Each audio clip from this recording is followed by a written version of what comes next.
भोपाल शहर में एक सड़क थी जिसे स्थानीय लोग हानि भरी सड़क के नाम से जानते थे। यह सड़क न केवल अपराधों का केंद्र थी बल्कि इस पर लगातार घटनाएं होती थीं जो लोगों को हैरान और डरावने महसूस कराती थीं।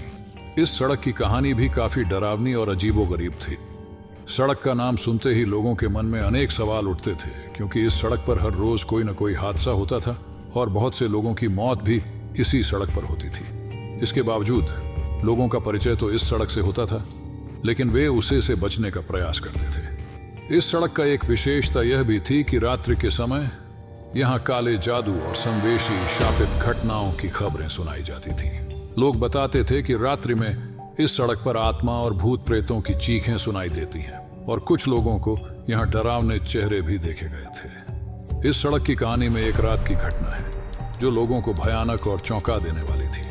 उस रात एक युवक नामक अर्जुन अपने दोस्तों के साथ यात्रा पर निकला।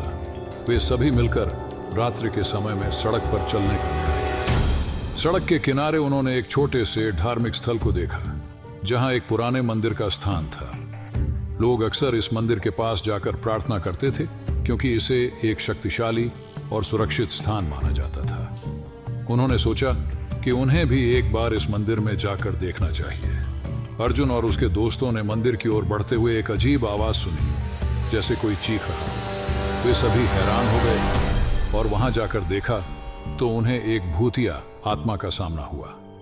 आत्मा ने उन्हें देखते ही चीख कर कहा, या मदद करो, मेरी आत्मा को शांति नहीं मिल रही है। अर्जुन और उसके दोस्तों के दिल धड़कने लगे। वे समझ नहीं पा रहे थे कि क्या करें, लेकिन फिर उन्होंने निर्णय किया कि उन्हें आत्मा की मदद करनी चाहिए। उन्होंने मिलकर अपनी शक्तियों का इस्तेमाल किया और आत्मा को शांति देने का प्रयास किया। धीरे धीरे आत्मा को आराम मिला और वह आत्मा की शांति को प्राप्त करने के लिए धन्यवाद देते हुए विलक्षण रूप से गायब हो गई। इस घटना के बाद अर्जुन और उसके दोस्तों ने आत्मा की शांति को प्राप्त करने के लिए बहुत समर्थ बने।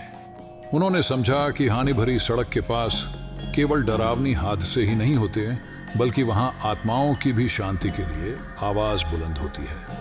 इस घटना के बाद लोग इस सड़क को नहीं बचाने का प्रयास किया, बल्कि उन्होंने इसे एक सुरक्षित स्थान बनाने के लिए काम किया। वे आत्माओं की शांति के लिए प्रार्थना करते और उनकी मदद करने के लिए समर्थ रहते। इस प्रकार हानि भरी सड़क की डरावनी कहानी ने लोगों को उनकी अंतरात्मा के साथ संबंध स्थापित करने और अपने आसपास की जगहों के प्रति सहयोग और संवेदनशीलता के लिए प्रेरित किया।